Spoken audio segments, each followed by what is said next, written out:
¿Qué tal, chicas? ¿Cómo están? Esta clase va a ser sobre el capítulo 16 de San Mateo. Y como siempre, Jesús nos enseña, bueno, muchísimas cosas que vamos a ir leyendo y explicando, ¿verdad? Por un lado, empiezan los fariseos y los saduceos a ponerle como, ¿cómo se diría? A ponerle el pie a Jesús como para que se caiga, ¿verdad? Tipo para pillarle en alguna cosa que vaya contra la ley, ¿verdad? Y así acusarle. Entonces le piden una señal del cielo y ahí es donde viene esto que yo les pedí que lean, ¿verdad? Lo de Jonás, que ya vamos a leer. Después Jesús le confirma o le entrega a Pedro las llaves del reino, ¿verdad? Le entrega como ¿cómo es que dice acá? El primado, o sea, que sería él la cabeza, ¿verdad? Y después Jesús predice su pasión y su gloria, ¿verdad? Entonces es un capítulo así movidito, digamos, ¿verdad? O sea, que tiene diversas cosas. Bueno, entonces los fariseos y saduceos le piden una señal. Bueno, voy a leer el capítulo, unos cuantos versículos por lo menos, hasta el 13, del 1 al 13. Se acercaron los fariseos y saduceos y para tentarle le rogaron que les hiciera ver una señal del cielo. Él les respondió: al atardecer decís que va a ser buen tiempo porque está el cielo arrebolado, y de mañana que hoy habrá tormenta porque el cielo está cargado y lóbrego. Así que sabéis discernir el aspecto del cielo y no podéis discernir los signos de los tiempos. Esta generación malvada y adúltera pide una señal, pero no se le dará otra que la señal de Jonás. Y dejándolos se marchó. Al pasar los discípulos a la otra orilla, se olvidaron de llevar panes, y Jesús les dijo: estad alerta y guardaos de la levadura de los fariseos y saduceos. Pero ellos cavilaban diciendo interiormente: no hemos traído panes. Conociendo Jesús les dijo: hombres de poca fe, ¿qué caviláis interiormente de que no habéis traído panes? ¿No entendéis todavía? ¿No os acordáis de los 5 panes para los 5.000 hombres y de cuántos cestos recogisteis? ¿Ni de los 7 panes para los 4.000 hombres y de cuántas espuertas recogisteis? ¿Cómo no entendéis que no me refería a los panes? Guardaos de la levadura de los fariseos y saduceos. Entonces entendieron que no se había referido a guardarse de la levadura del pan, sino de la doctrina de los fariseos y saduceos. Bueno, entonces a ver, si pueden fijarse, Beatriz, ahí, ahí les desactivé el audio. Bueno, entonces acá les decía que los fariseos estaban pidiéndole a Dios una señal. Pero como Dios lee los corazones, y esta es una primera enseñanza de Jesús, ¿verdad? Lee los corazones. Por lo tanto, sabe perfectamente tu intención siempre, ¿verdad? Siempre sabe lo que sentís, lo que pensás, la intención que tenés, ¿verdad? Esa intención es muy importante, es la que define la bondad o maldad de nuestros actos, ¿verdad? Entonces Jesús sabía perfectamente que estos fariseos no le pedían una señal para creer en él, sino justamente esto que les decía, ¿verdad? Como poniéndole, como queriendo hacerle caer en alguna contradicción en cuanto a la ley, ¿verdad? Entonces, son personas hipócritas, ¿verdad? Esa palabra que, bueno, actualmente no se usa tanto, pero hay mucha gente hipócrita, ¿verdad? No se usa la palabra, pero sí el hecho. Fingen, o sea, las personas que son hipócritas, ¿quieres cerrar la puerta? Perdón. Las personas que son hipócritas fingen ser lo que no son. Y en cuanto a qué, ¿verdad? Sobre todo es a querer, o por querer quedar bien, o por querer un beneficio, ¿verdad? Por querer conseguir un beneficio, es que estas personas se manifiestan de determinada manera y entonces están fingiendo, ¿verdad? Y ese fingimiento es lo malo, ¿verdad? Es lo que Dios reprueba. En varias ocasiones en los pasajes evangélicos, el Señor, sobre todo en uno, ¿verdad? A Natanael le alaba porque encuentra veracidad en él, ¿verdad? Todo lo contrario a los fariseos. Y entonces la hipocresía, que no caigamos en la hipocresía. Yo pensaba, ¿cómo podríamos caer en la actualidad en la hipocresía? Es ser una persona falsa que demuestra en sus acciones o palabras cosas que no son real, que no son verdad. O que me muestro más buena de lo que soy, pero por una intención, ¿verdad? A veces que puede salir que uno diga unas cosas y en su actuar no se demuestre, ¿verdad? Eso puede no ser hipocresía, a lo mejor la persona está luchando por ser mejor, ¿verdad? Pero la hipocresía es cuando hay una intención, ¿no? Una intención de engañar, de conseguir algo a través de ese fingimiento, ¿verdad? Pretendiendo a lo mejor cualidades o sentimientos que no se tiene. Había una cosa que San José María decía así como muy gráficamente, ¿verdad? Decía, lo que no podemos es hacer cosas malas y decir que son buenas. Nos podemos equivocar, ¿verdad? Podemos meter la pata, podemos cometer pecados, los que sean grandes como una casa, pecados, ¿verdad? Pero aceptar que son pecados y pedirle perdón a Dios.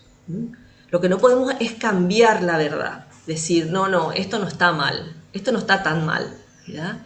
Que es lo que suele pasar, ¿verdad? Y sobre todo en la relación con Dios, porque es una parte moral que no es tangible, ¿verdad? No se toca, no se siente. Entonces la gente, por ejemplo, con la ida a misa, dice, sí, yo sé que me tengo que ir, yo sé que los domingos es día de ir a misa, pero no tengo ganas, estoy cansada, que la familia, que no sé qué, y resulta que al final termina diciendo, no es necesario ir a misa, no es obligatorio ir a misa, ¿verdad? Concluye como sus actos se van por ese lado, termina diciendo que no es necesario ir a misa, ¿verdad? No es obligatorio, Dios no pide eso, ¿verdad? Entonces, qué importante es buscar la verdad. A veces me preguntan, o la gente en general se pregunta, de hecho, ¿verdad? ¿Cómo hacer cuando una persona es de otra religión? Y no, cómo hacer no, sino que sí, cómo hacer para hacerle ver o qué hacer para que esa persona se dé cuenta de que tiene que buscar la religión verdadera. Nosotros creemos que Jesucristo fundó la iglesia y por tanto nosotros todo lo que hacemos es obedeciendo a Jesucristo que dejó en su iglesia, dejó lo que él quería que hiciéramos, ¿verdad? Entonces, ¿qué es lo que podemos decirles a las personas que no están en la iglesia católica? Que busque la verdad, que busque la verdad, no una verdad, no la verdad de esa persona o no un modo de ver las cosas, sino que existe una verdad, cosa que también en este momento en el mundo está en entredicho, ¿verdad? Cada uno tiene su verdad y va por la vida viviendo de acuerdo a esa verdad que tiene, ¿verdad? Bueno, entonces dice Jesús, no se le dará otra señal que la de Jonás. Espero que la mayoría haya leído Jonás, ¿verdad? Que yo les comenté en el WhatsApp, en el grupo. Que hayan leído porque nos da la pauta leer toda la historia que nos hubiera llevado prácticamente toda la clase, si es que lo hubiéramos hecho acá. Es una historia de que Dios le pedía que convierta a la ciudad de Nínive de su pecado, de su alejamiento de Dios, y Jonás se resistía hasta que se metió se tiró al río, le tiraron al río porque hubo una tormenta y le comió un pez y a los 3 días le lanzó afuera, ¿verdad? O sea, como diciendo, como sea, vas a cumplir la voluntad de Dios, ¿verdad? Aunque te resistas, ¿verdad? Con un milagro grande, Dios hace eso. Y estuvo 3 días dentro del pez. Y entonces él va, predica, convierte a Nínive y al final Dios como se convirtió la ciudad, Dios no le castiga, porque lo que él decía era, va a venir un gran castigo para la ciudad por los pecados, ¿verdad? Y al final Dios dice, no le voy a mandar el castigo porque se convirtieron. Entonces Jonás se enoja, pero bueno, ese no es el punto. El punto es que esos 3 días que estuvo en el pez son alusión a los 3 días de la muerte de Cristo. O sea, Cristo muere en la cruz y resucita al 3er día, ¿verdad? Entonces, no se le dará otra señal que la de Jonás. Quiere decir la señal de su resurrección. No Jonás justamente, sino que lo que Jonás quiere indicar, o la vida de Jonás, la misión de Jonás quería indicar, ¿verdad? Entonces, Jesús se sirve de la capacidad que tenemos los hombres de interpretar el tiempo atmosférico, ¿verdad? Entonces, cuando va a haber lluvia, ya nos damos cuenta que las nubes, que bueno, ahora tenemos todas las predicciones de los medios digitales, pero igual, ¿verdad? Uno mira y nota, ¿verdad? Si va a haber lluvia, si va a haber sol, si va a haber lo que sea. Entonces, así también tenemos que saber distinguir los tiempos mesiánicos, lo cual quiere decir cuando viene el Mesías. Eso le decía a ellos que estaban esperando el Mesías, ¿verdad? Nosotros ya sabemos que vino, creemos en el que vino, que es Dios, que es Jesús hecho hombre, Dios hecho hombre, pero nosotros no tenemos los conocimientos que tenían ellos, ¿verdad? Ellos tenían mucho conocimiento del Antiguo Testamento porque se lo estudiaban, así como algunos hermanos separados, como se dice, estudian la Biblia de memoria, ¿verdad? Nosotros también, los judíos también sabían de memoria el Antiguo Testamento, ¿verdad? Y por eso ellos tenían que saber todo esto que se les decía, Jonás, lo que dice Isaías, ¿verdad? Que nacería en una ciudad llamada Belén, de una virgen, ¿verdad? Todo eso estaba establecido y eso estaba pasando con Jesús, con lo cual ellos tendrían que haber dicho, eso que estaba predicho está pasando, ¿verdad? Entonces, así como se dan cuenta del tiempo, tienen que darse cuenta también para descubrir que llegó el tiempo del Mesías, que llegó el Mesías, ¿verdad? Entonces, Jesús comienza la iglesia predicando la buena nueva, la llegada del reino de Dios, prometido desde siglos en las Escrituras. O sea, en definitiva lo que Jesús en el Evangelio quiere decir es, llegó el Mesías y esto es lo que hace el Mesías y quiere de ustedes. Y ese Mesías es Dios, es el Hijo de Dios, es Dios mismo. Y se cumplió el tiempo y está cerca el reino de Dios. Está cerca y pasaron 2000 años, ¿verdad? Para Dios, un misterio grande es que para Dios no hay pasado ni futuro. Es un eterno presente. Y impresionante porque no nos podemos hacer una idea cómo puede ser que sea así, ¿verdad? ¿Cómo puede no haber futuro y no haber pasado? Y sin embargo,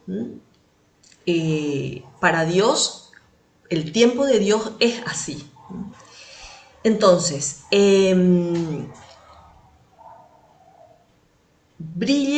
brilla este reino entre los hombres por las palabras y los hechos de Jesús. O sea, Jesús habla con autoridad, no como los antiguos profetas que hablaban en nombre de Dios.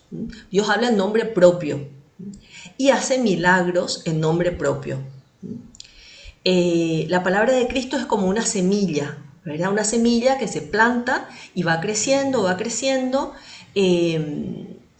hasta la siega, hasta que se cosecha.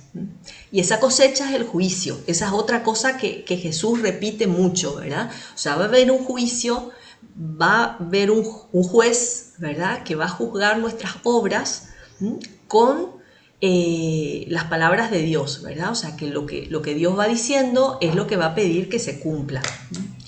Y los milagros lo que hacen es confirmar las palabras que Jesús va diciendo, ¿verdad?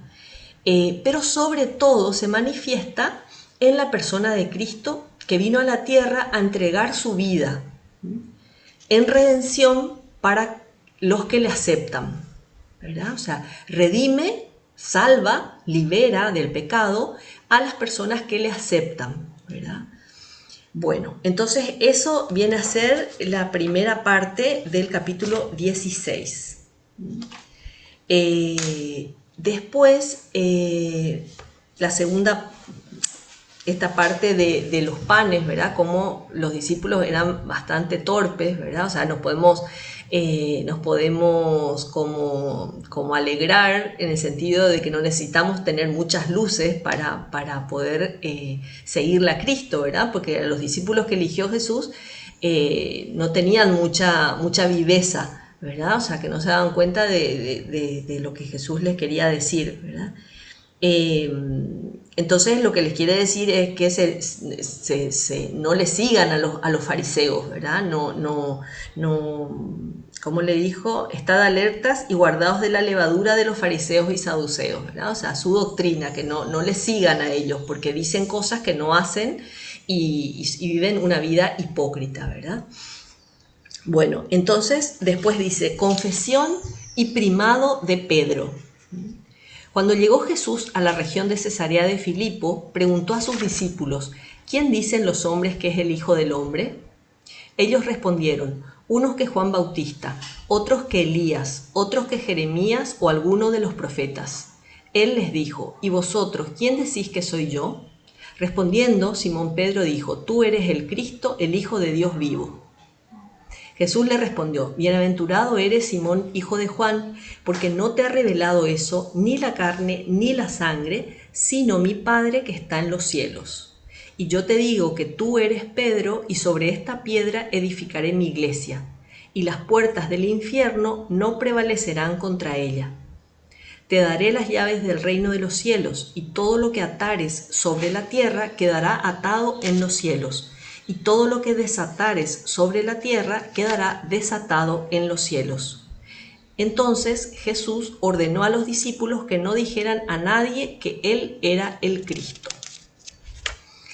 Bueno, entonces acá vemos un momento importante dentro de la iglesia en la que Jesús le nombra a Pedro como la cabeza. Acá hay una pregunta, ¿quién dicen los hombres que es el Hijo del Hombre? Esa pregunta nos la puede hacer a nosotras.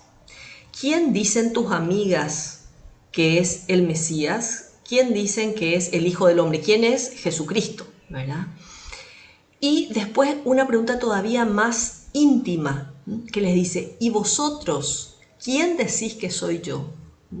O sea, ¿quién soy para ustedes? ¿Quién soy para vos? Para vos que estás escuchando, ¿quién soy yo? ¿Soy Dios? ¿Soy un profeta? ¿Soy nadie?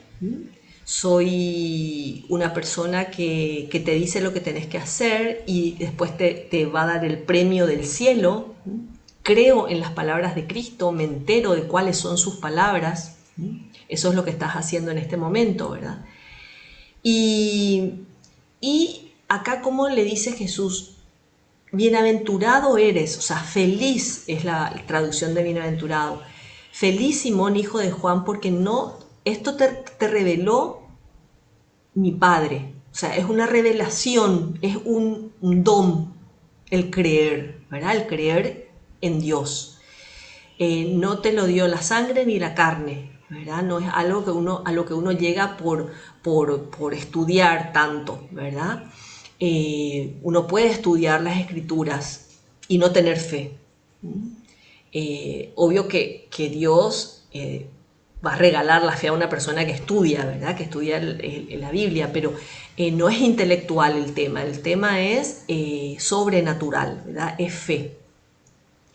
Y le entrega las llaves del reino. ¿Qué quiere decir eso? Por eso los chistes generalmente le tienen a San Pedro como el que está ahí recibiendo cuando uno llega al cielo, ¿verdad? No sabemos si realmente va a ser así.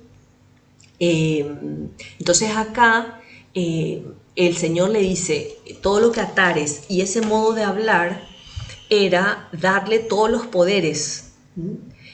Por eso la iglesia tiene poderes. Y uno no puede creer en Dios si no cree en su iglesia, formada por hombres que se equivocan, que pecan, que cometen errores, pero Dios les promete, además les promete que las puertas del infierno no prevalecerán contra ella. Las puertas del infierno no van a poder contra esa iglesia, contra esa capacidad que tiene el cuerpo de Cristo, ¿verdad? Que es la iglesia. Y por eso la iglesia puede establecer el modo en que vamos a recibir el perdón de Dios. Eso va a salir, me parece recordar más adelante, pero siempre es bueno, ¿verdad? Aludir ya a esto porque es importantísimo para nuestra vida cristiana. La iglesia establece cómo vamos a recibir el perdón de Dios y establece que sea a través de la confesión. La confesión con un sacerdote que es un hombre, ¿verdad? Un hombre igual que nosotros, que se equivoca también, que comete pecados, y actualmente el demonio, ¿verdad? Jesús nos prometió que no iba a prevalecer, no iba a sobresalir en la iglesia, pero está metido, ¿verdad? Tienta, y sobre todo tienta a los sacerdotes, ¿verdad? Porque son los representantes de Cristo, y una vez que un sacerdote se aleja de Dios, mucha gente se aleja detrás suyo. Entonces, el sacerdote es el representante de Cristo, ¿verdad? Bueno, San Pedro, que es el Papa, el primer Papa, ¿verdad? En realidad, los sacerdotes son colaboradores del obispo. Todos los obispos son los continuadores de los discípulos. De los apóstoles, de los 12 apóstoles. Matías es el que quedó en lugar de Judas, que fue el que se suicidó, ¿verdad? Se quitó la vida porque no confió en que Dios le iba a perdonar su pecado, que le había entregado a Jesús después, ¿verdad? Vamos a ver eso, pero todas sabemos. Y entonces, aquí Jesús, se me fue la idea, Matías quedó en lugar de Judas y obispos son los sucesores de los apóstoles y los sacerdotes son los ayudantes de los obispos para llegar a nosotros a través de los sacramentos, darnos los medios de santificación, que son los sacramentos. Entonces, eso es muy importante tener en cuenta que la Iglesia, a través de los concilios, que hace muchísimo que no hay concilios, ¿verdad? Muchos de nosotros ya no vivimos ninguno, ¿verdad? El último fue en el 65, 1965, o 65 creo que fue. Entonces, el Papa es el encargado de esto de dar de sentar las bases de lo que tenemos que creer y creer y vivir, ¿verdad? Creer y hacer. Es infalible el Papa, es infalible el obispo en todo lo que sea de fe, cuando lo defina una palabra en latín que dice, cuando lo defina ex cátedra, o sea, desde su cátedra. ¿Y qué quiere decir eso? Que es cuando define como supremo pastor de la Iglesia para la humanidad entera. No es cuando el Papa le hacen una entrevista en el avión, cuando va de camino a donde sea, ¿verdad? Porque hace muchos viajes, hacen últimamente desde Juan Pablo II. Entonces, esas expresiones del Papa no son infalibles, ¿verdad? Bueno, entonces, sobre la fe y las costumbres, es cuando se pronuncia sobre la fe y las costumbres. Bueno, y después,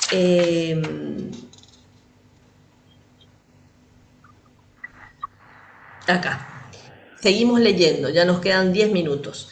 Desde entonces comenzó Jesús a manifestar a sus discípulos que él debía ir a Jerusalén y padecer mucho de parte de los ancianos, de los príncipes, de los sacerdotes y de los escribas, y ser muerto y resucitar al tercer día. Pedro, tomándolo aparte, se puso a reprenderle diciendo: lejos de ti, Señor, de ningún modo te ocurrirá esto. Pero él, volviéndose, dijo a Pedro: apártate de mí, Satanás, eres escándalo para mí, pues no sientes las cosas de Dios, sino las de los hombres. Entonces dijo Jesús a sus discípulos: si alguno quiere venir en pos de mí, niéguese a sí mismo, tome su cruz y sígame. Pues el que quiera salvar su vida la perderá, pero el que pierda su vida por mí la encontrará. Porque ¿de qué sirve al hombre ganar el mundo entero si pierde su alma? ¿O qué podrá dar el hombre a cambio de su alma? Porque el Hijo del Hombre ha de venir en la gloria de su Padre, acompañado de sus ángeles, y entonces retribuirá a cada uno según su conducta. En verdad os digo que hay algunos de los aquí presentes que no sufrirán la muerte hasta que vean al Hijo del Hombre venir en su reino. Bueno, esta te diría que es una parte muy principal por lo menos de este capítulo, ¿verdad? Y me quería detener bastante en esto. Resulta que Pedro se resiste a que Jesús muera en la cruz y le dice: eso no te va a suceder, si nosotros estamos aquí vamos a evitar que eso te suceda. Y Jesús le dice, a raíz de esa frase, le dice: apartate de mí, Satanás. Unas palabras durísimas. Le acaba de poner como cabeza de la Iglesia y ahora le dice esto. ¿Por qué le dice esto? Porque él está hablando como hombre. No está hablando como hombre Pedro, ¿ya? nos muestra acá Jesús la importancia capital de la aceptación de la voluntad de Dios, de la cruz en concreto, ¿verdad? La aceptación de la cruz para nuestra salvación. Y Pedro habla por su propio espíritu, y el espíritu propio huye de lo que duele, huye de lo que cuesta. Y cuando Jesús le alaba, es cuando habla movido por el Espíritu Santo. Cuando Jesús le dice, eso no te ha revelado ni la carne ni la sangre, ¿verdad? Lo que leímos hace un rato. Y acá Pedro, con una protesta bien intencionada, ¿verdad? Porque él le quiere salvar a Jesús. Pero solamente que nos está como acoplando a la voluntad de Dios. Y a continuación dice, el que quiera seguirme, si alguno quiere venir en pos de mí, niéguese a sí mismo, tome su cruz y sígame. Son palabras, nos queda poquísimo tiempo, son palabras fuertes, ¿verdad? Fuertes, porque ¿qué es negarme a mí misma y cargar la cruz para seguir a Cristo? Y pensar que eso vale la pena. En Camino hay un punto que dice, hay que arriesgarse, jugarse la vida presente a cambio de conseguir la vida eterna. Qué poco es una vida para ofrecerla a Dios. Y yo pensaba, bueno, ¿qué es lo que las que están asistiendo a la clase, qué es lo que podrían negarse? ¿Qué es lo que tendrían que negarse? Cada una lo tiene que ver en su propia vida, ¿verdad? En su oración, pensar, bueno, Jesús, ¿yo qué me tengo que negar para cargar mi cruz y seguirte? Yo pensaba algunas cositas, ¿verdad? Renunciar a lo que me gusta si eso está contrario a lo que Dios quiere de mí. Y pensaba en este tema tan actual, ¿verdad? De las parejas que se rompen, de los matrimonios que se rompen, y que las personas se niegan a estar solas. ¿Cómo yo voy a pasar mi vida sola? Los hijos se van. ¿Qué hago? ¿Y cuál es la voluntad de Dios? ¿Cuál es la voluntad de Dios? Eso es lo que tenemos que buscar. ¿Que cuesta? Sí, cuesta. Puede costar más o menos según las circunstancias. Pero hay modos, ¿verdad?, en que se puede llenar esa soledad ayudando a los demás, quizá adoptando algún niño. Después también pensaba en los negocios. Cada uno hace lo que puede para subsistir y para estar bien, ¿verdad? Pero esos negocios, eso que hago, no puede ir en contra de la moral, ¿verdad? De lo que está bien y lo que está mal, lo que sabemos. No se puede engañar, no se puede mentir, no se puede...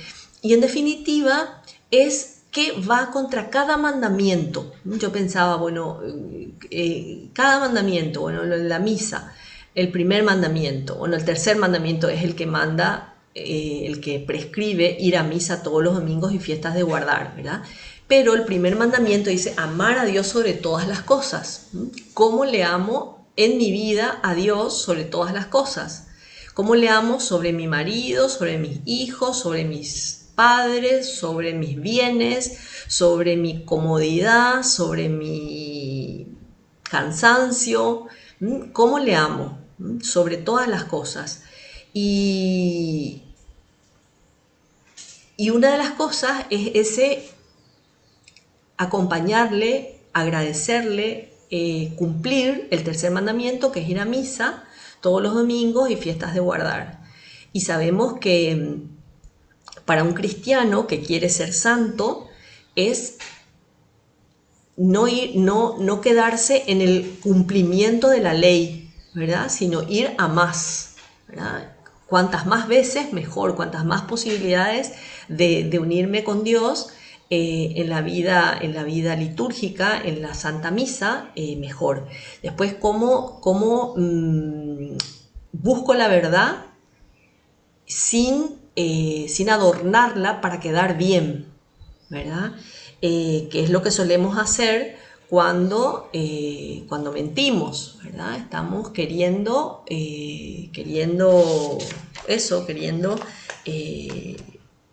lo que sea que va contra la verdad.